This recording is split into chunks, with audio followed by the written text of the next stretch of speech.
이번 주 수요일이 되면 지난 2달간의 잠언 말씀 묵상을 마치게 됩니다. 그래서 오늘은 잠언 묵상을 마무리하면서 몇 가지 질문을 드리면서 잠언의 핵심 교훈을 정리해 보도록 하겠습니다. 근데 질문에 앞서서요, 혹시 아직도 매일 말씀 묵상에 동참하지 않으시는 간 큰 분들 계시다면 이번 7월부터는 꼭 동참해 주시기를 권면합니다. 우리가 생명을 유지하기 위해서 매일 밥을 먹지요. 밥을 먹을지 말지 고민하지 않습니다. 말씀 묵상도 마찬가지입니다. 이것은 할지 말지 고민해야 하는 문제가 아닙니다. 매일 밥을 먹고 살아가듯 매일 말씀을 먹어야 영적 생명과 건강을 유지할 수가 있습니다. 목사님, 사는 게 힘들어서 말씀 묵상할 여력이 없어요. 아닙니다. 말씀의 인도하심을 받지 않기 때문에 사는 게 힘든 것입니다.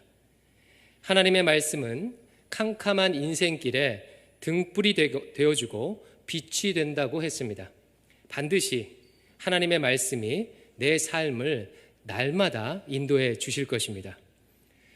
그러니 이번 기회에 삶의 체질을 완전히 바꿔보시기를 다시 한번 권면드립니다.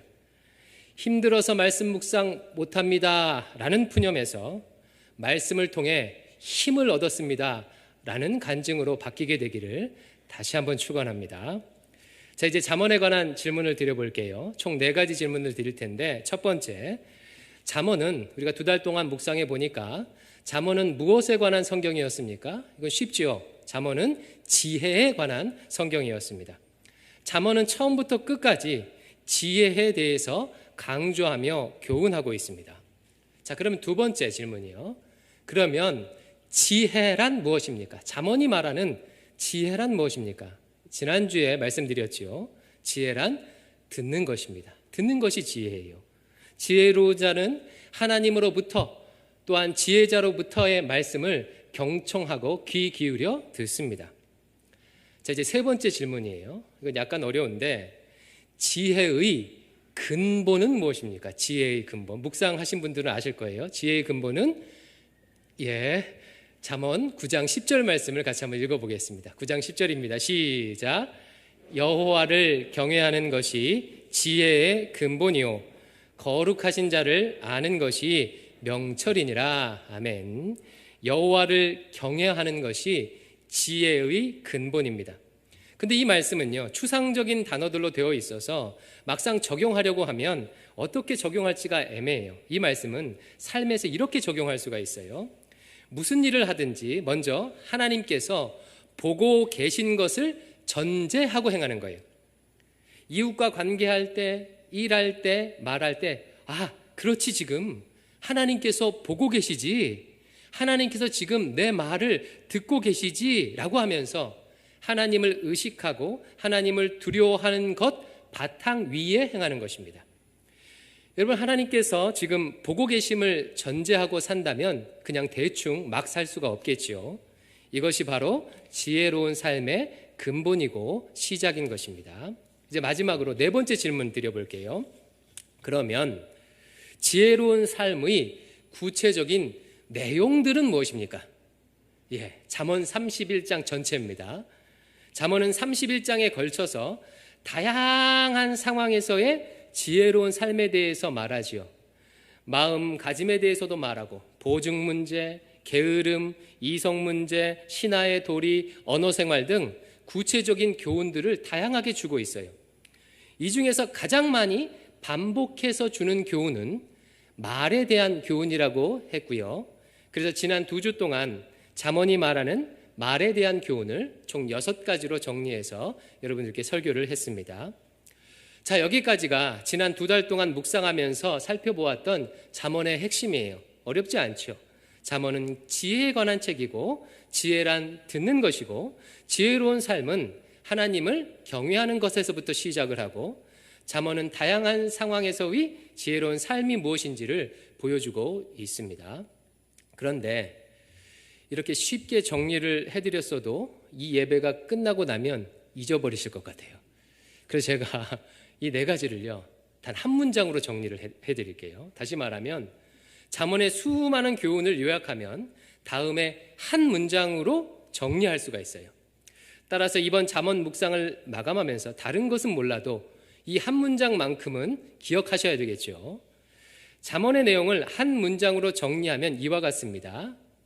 저를 따라해서 해보겠습니다. 일상에서 공의와 정의와 정직을 행하는 것. 일상에서 공의와 정의와 정직을 행하라. 이것이 잠언이 말하는 지혜로운 삶을 요약한 거예요. 잠언은요, 시작부터 이 명제를 분명하게 선언하고 시작합니다. 오늘 본문인 잠언 1장 1절에서 4절을 천천히 한번 같이 읽어보겠습니다. 시작. 다윗의 아들 이스라엘 왕 솔로몬의 잠언이라. 이는 지혜와 훈계를 알게 하며 명철의 말씀을 깨닫게 하며 지혜롭게 공의롭게 정의롭게 정직하게 행할 일에 대하여 훈계를 받게 하며 어리석은 자를 슬기롭게 하며 젊은 자에게 지식과 근신함을 주기 위한 것이니. 아멘. 이 말씀은요, 잠언의 목적을 말하는 부분이에요. 근데 약간 복잡하죠. 그래서 이 말씀에 동어 반복을 생략하고 강조점을 반영해서 다시 요약해서 기술하면 이와 같아요. 이 잠언은 지혜를 전해서 공의롭게 정의롭게 정직하게 행하도록 하기 위함이다, 이런 말이에요. 잠언의 목적은요, 지혜를 전해서 이 지혜를 듣고 깨달은 자가 공의와 정의와 정직을 행하도록 하기 위한 책입니다. 일상에서 공의와 정의와 정직을 행하도록 하는 책이에요. 이것이 잠언이 말하는 지혜로운 삶입니다. 따라서 하나님의 말씀을 귀 기울여 듣고 또 믿음의 선배들 지혜자의 말을 귀 기울여 듣는 사람은 어떻게 살겠어요? 일상에서 공의와 정의와 정직을 행하며 살겠죠. 그리고 하나님을 경외하며 하나님이 지금 보고 계신 것을 생각하고 행하는 자는 어떻게 살겠어요? 일상에서 공의와 정의와 정직을 행하며 살게 되는 거예요. 자, 그러면요, 한 걸음 더 나아가서 도대체 공의와 정의와 정직이 무엇이기에 잠언이 가르치는 이 수많은 교훈들을 다 포괄할 수가 있을까요? 이것을 아는 것이 오늘 설교의 핵심입니다. 공의와 정의와 정직이 무엇인가?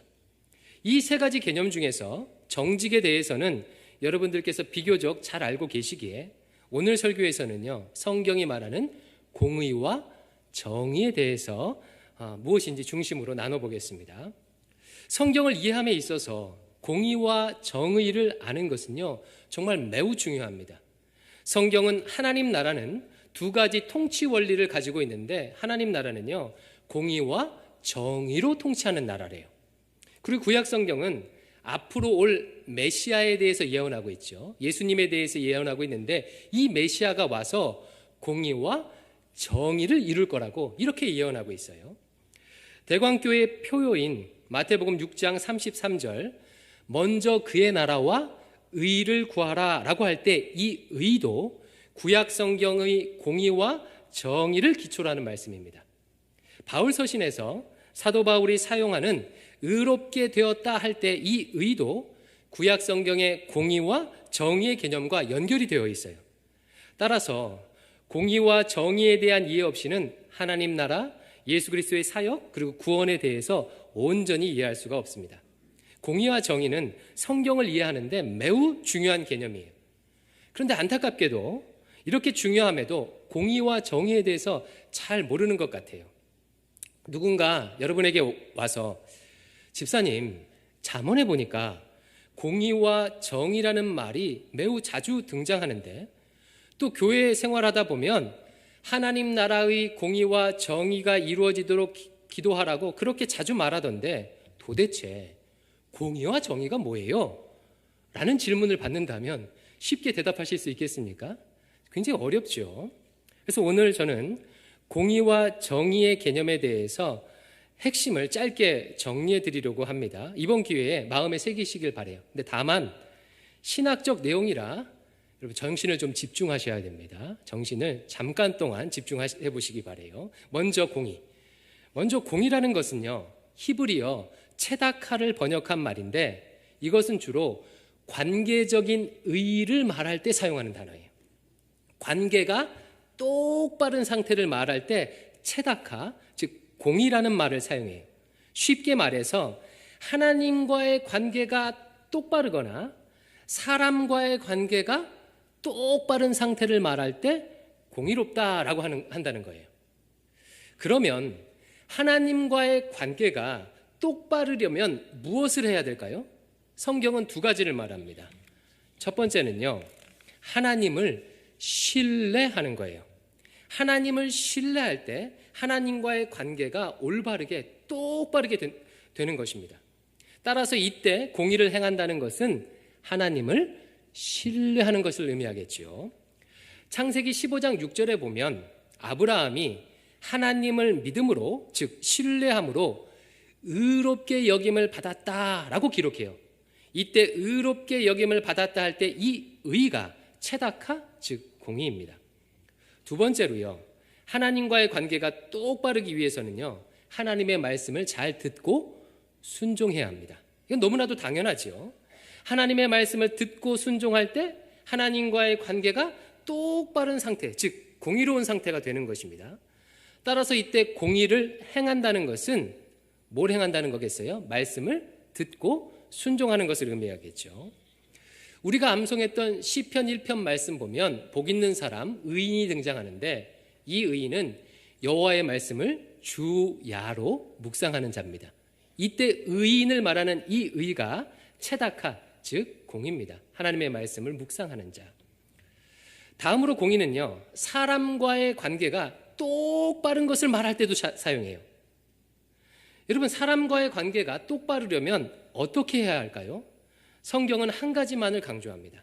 상대를 내 몸과 같이 사랑하라 라고 말해요. 반대로 말하면 내가 상대방의 입장이 돼서 사랑하라는 거예요. 더 쉬운 말로 하면 공감하는 것입니다. 내가 그 사람의 마음, 상황을 공감할 때 그 사람과 똑바른 상태, 올바른 상태, 공의로운 상태가 되는 것이고, 이때 공의를 행한다는 것은 뭘 행한다는 거겠어요? 상대를 공감하는 거겠지요. 자, 이게 바로 공의예요. 어렵지 않죠. 공의란 관계적 개념이다. 하나님과의 관계나 사람과의 관계가 똑바른 것이 바로 공의이다.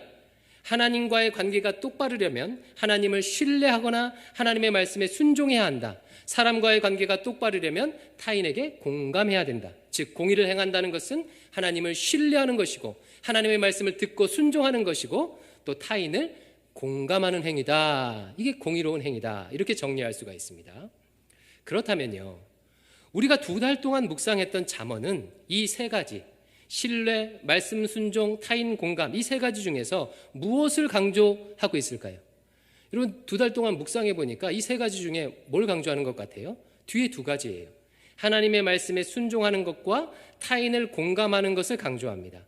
잠언은 끊임없이 지혜의 말씀을 들어라, 교훈과 훈계대로 행하라, 이 말씀을 계속해서 반복하고 있어요. 또 타인에 대해서, 이웃에 대해서 선대하라고 말합니다. 가난한 자를 도와라, 이웃에게 거짓 증거하지 말아라, 경우에 합당한 말을 하라 등등 이렇게 권면을 해요. 근데 이 모든 것들은요, 말씀에 순종할 때 타인에게 공감할 때 가능한 거죠. 어떻게 가난한 자를 도울 수 있어요? 가난한 자의 상황과 마음에 공감해야 도울 수 있는 것입니다. 자, 이게 공의예요. 자, 그럼 이제 2번째 정의에 대해서 살펴볼게요. 정의. 구약 성경에서 정의라는 것은 히브리어 미슈파트를 번역한 말이에요. 구약 성경에서 정의는 주로 재판, 판결에 사용되는 단어입니다. 즉 주로 재판과 판결을 정의롭게 하는 것을 의미해요. 재판과 판결을 정의롭게 할 때 미슈파트, 정의를 사용해요. 그렇다면 어떻게 재판하고 어떻게 판결하는 것이 정의로운 판결일까요? 자, 이 개념을 아는 게 굉장히 중요한데 좀 말이 어렵거든요. 저를 또 한번 따라해 보겠습니다. 저를 따라서 자막을 띄워주시고요. 존재에 합당하게 행위에 합당하게 판결하는 것. 이것이 구약 성경이 말하는 정의의 개념이에요. 존재에 합당하게, 행위에 합당하게 판결하는 것이 성경이 말하는, 구약 성경이 말하는 정의입니다. 이 개념은요, 구약 윤리에서 매우 중요하기에 여러분 좀 외우셨으면 좋겠어요. 그 말이 굉장히 멋있잖아요. 뭐 존재에 합당하게, 행위에 합당해, 말도 멋있잖아요. 그러니까 한번 이번 기회에 외우셨으면 좋겠는데, 먼저 여기서 존재에 합당하게라는 말은 두 가지 의미를 가져요. 모든 인간은요, 태어날 때부터 두 가지 존재론적 특징을 가지고 태어납니다. 모든 인간은요, 하나님의 형상으로 태어나요. 이게 첫 번째 특징이고, 두 번째 특징은요, 모든 인간은 전적으로 타락한 죄인입니다. 따라서요, 존재에 합당하게 대한다는 말은 첫 번째, 하나님의 형상으로 지음받은 존재에 합당하게 대한다는 뜻과 타락한 죄인이라는 존재에 합당하게 대한다는 이 두 가지 의미를 가지고 있어요. 모든 인간은 하나님의 형상으로 지음받은 존재이기에 부의 유무, 피부색의 유무, 죄지음의 유무에 상관없이 기본적으로 인간의 존엄성을 가지고 있다는 것입니다. 반면에 인간은 전적으로 타락한 존재이므로 어느 누구도 옳고 그름의 기준이 될 수 없고 구원이 필요한 거죠. 이 두 가지에 합당하게 내리는 판결이 정의로운 판결이라는 거예요. 잠언은요, 존재에 합당하게 해당되는 정의를 많이 기록하고 있습니다. 대표적으로 잠언 말씀 보면 이런 말씀이 있어요. 원수가 목마를 때 물을 주고 원수가 배고플 때 음식을 주라, 이런 교훈이 있습니다. 여러분 보셨죠? 이것은 원수일지라도 하나님의 형상으로 지음받았기에 기본적인 존엄성이 있다는 것을 전제하는 교훈입니다. 또 다른 예로요, 보증을 서지 말라라는 교훈도 있습니다. 보셨죠? 이것은요, 인간은 타락한 죄인이기에 누구도 그 미래를 예단할 수 없고 보증을 설 만큼 신뢰할 수 없다는 정의 개념을 전제하는 교훈입니다. 이제 두 번째, 행위에 합당하게라는 말의 의미를 살펴볼게요. 행위와 합당하게도 두 가지 의미를 가지고 있는데 이건 좀 쉽습니다. 첫 번째는요, 잘한 사람은 잘한 만큼, 잘못한 사람은 잘못한 만큼 대한다는 의미예요. 즉, 죄를 지었으면 죄 지은 만큼 벌을 내리고 착한 일을 했으면 착한 일 한 만큼 칭찬하는 것이 정의라는 것입니다. 두 번째는 노동에 관한 것인데, 열심히 일했으면요, 일한 만큼, 일하지 않았으면 그만큼의 대가를 얻는 거예요. 잘했으면 잘한 만큼, 잘못했으면 잘못한 만큼, 또 노동한 수고만큼 대우하고 대우받는 것이 행위에 합당하게 판결한다는 의미고, 이것이 구약 성경이 강조하는 정의입니다. 정의.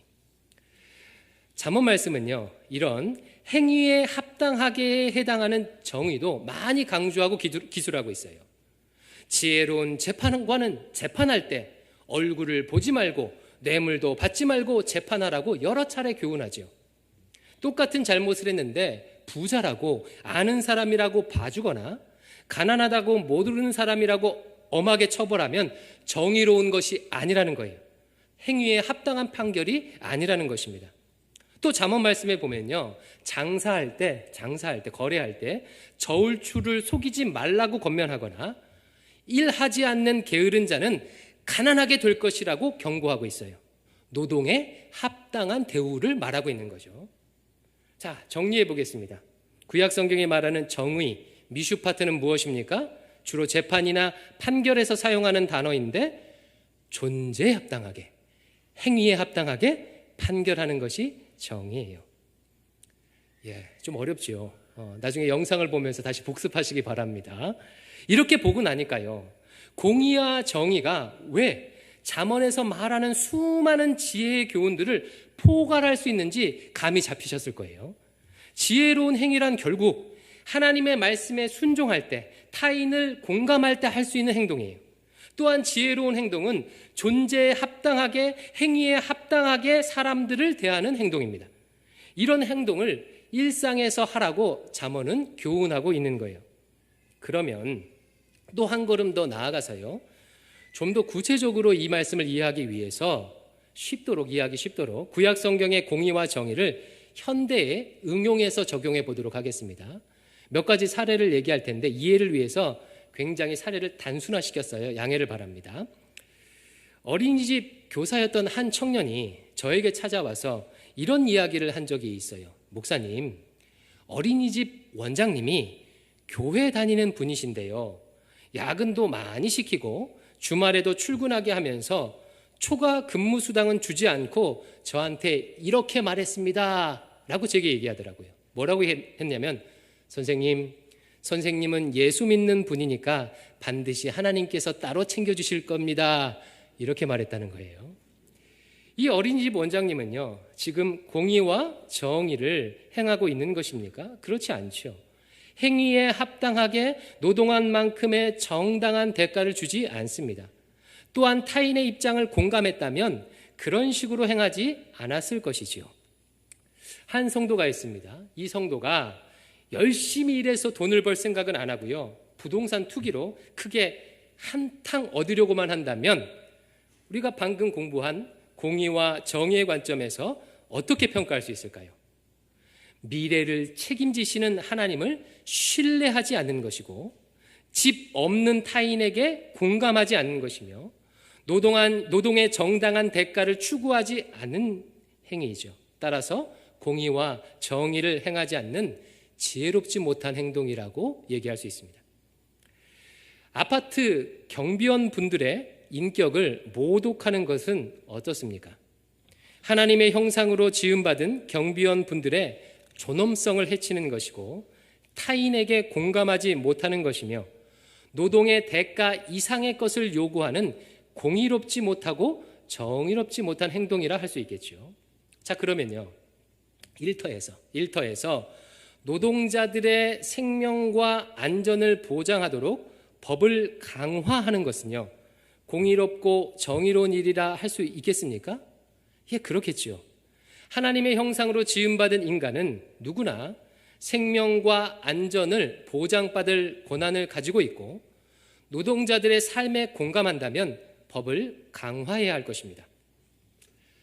가정주부의 가사노동을 노동으로 인정하는 법은 어떻게 평가할 수가 있을까요? 행위에 합당하게 가사노동의 대가를 인정하고 가정주부의 처지에 공감한다면 당연히 가사노동에 대해서 합당한 대우를 하거나 그 가치를 인정하신 것이 공의롭고 정의로운 것일 것입니다. 한 가지 사례만 더 볼게요. 어떤 조직 안에서 질서를 만들려고 해요. 근데 특정 사람에게 권력이 집중되도록 하는 것이 정의로울까요? 아니면 권력을 견제하고 분산하도록 하는 것이 정의로울까요?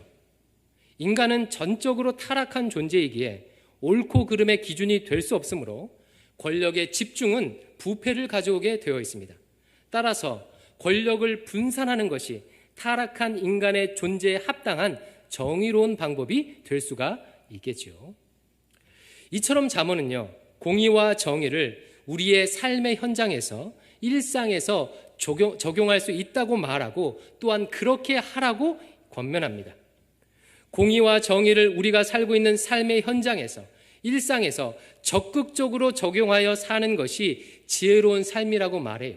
지난 2달 동안 우리 계속해서 공부했지요. 그러므로 사랑하는 성도 여러분, 신자는 단지 교회에서뿐만 아니라 우리가 두 발을 딛고 사는 이 삶의 일상에서 공의와 정의를 행하며 살아야 합니다. 신앙인들이 흔히 저지르는 위선 중 하나는요, 자신이 믿는 바와 일상생활이 분리되는 거예요. 이것을 상징적으로 보여주는 대표적인 단어가 썬데이 크리스찬이라는 단어가 있습니다. 그럼 무슨 의미인지 아시죠? 평상시에는 자기 마음대로 살다가 썬데이에만, 일요일에만 크리스천으로 사는 사람을 썬데이 크리스천이라고 부릅니다. 이런 썬데이 크리스찬들은 주변에 어렵지 않게 볼 수 있습니다. 직장에서 후배를 괴롭히고 불성실하게 행하면서, 즉 일상에서 공의와 정의를 행하지 않으면서 일요일날 교회에 와서만 주여 주여 아멘 아멘 하며 예배 드리는 사람들이 있습니다. 가정에서는 배우자나 자녀들에게 함부로 하면서, 즉 일상에서 공의와 정의를 행하지 않으면서 교회는 열심히 나가는 사람들이 있습니다. 제가 대학 다닐 때였어요. 군대에서 휴가 나온 후배가 군대에서 겪은 일로 제게 하소연한 적이 있습니다. 자신의 내무반에 있던 선임이 자기를 너무나 괴롭힌다는 거예요. 대학 다닌다고 갈구고, 대학 다니는데 일을 못한다고 갈구고, 그러면서 정작 자신은 이기적이고 사역이 생기면 몰래 빠지고, 심지어 휴가도 가로채는 일도 있어서 다른 사람들도 다 싫어한대요. 근데 문제는요, 그 선임이 어디에 잘 다녀요? 교회는 열심히 다닌다는 거예요. 종교 행사 때. 특히 종교 행사 때 후임들 교회 가도록 강요한다는 것입니다. 자기도 그 사람 때문에 어쩔 수 없이 교회 가서 세례받았다는 거예요. 그래서 그 선임이 자기만 보면 이렇게 말한대요. 너 나한테 고마워해야 돼. 나 때문에 천국 가게 됐어. 라고 하면서 갈군다는 거예요. 여러분, 이와 비슷한 일들이 얼마나 많이 있습니까? 직장에서, 동네에서 저 사람 왜 이렇게 살지? 라고 했는데 알고 보니 교회에는 열심히 다니고 있어서 실망하는 경우들이 있습니다. 그런데요, 이해가 안 되는 게 있어요. 이해가 안 되는 게. 오늘 살펴보았듯이 잠언 말씀, 그리고 성경은요, 곳곳에서 일상의 삶에서 공의와 정의를 행하라고 이렇게 강하게 권면하고 있는데, 성경 전체에서 그렇게 자주 말하고 있는데 왜 이런 일이 발생할까요? 그럼 너무 신비롭지 않습니까? 왜 어떤 신앙인들은 종교 생활은 잘하면서 정작 일상에서 공의와 정의와 정직을 행하며 살지 못하는 것일까요? 여러 가지 원인이 있겠지만 구약 성경이 자주 지적하는 핵심 이유 한 가지가 있습니다. 잠언도 그것을 지적하고 있는데, 잠언 21장 3절 말씀을 같이 한번 읽어보겠습니다. 시작. 공의와 정의를 행하는 것은 제사 드리는 것보다 여호와께서 기쁘시게 여기시느니라.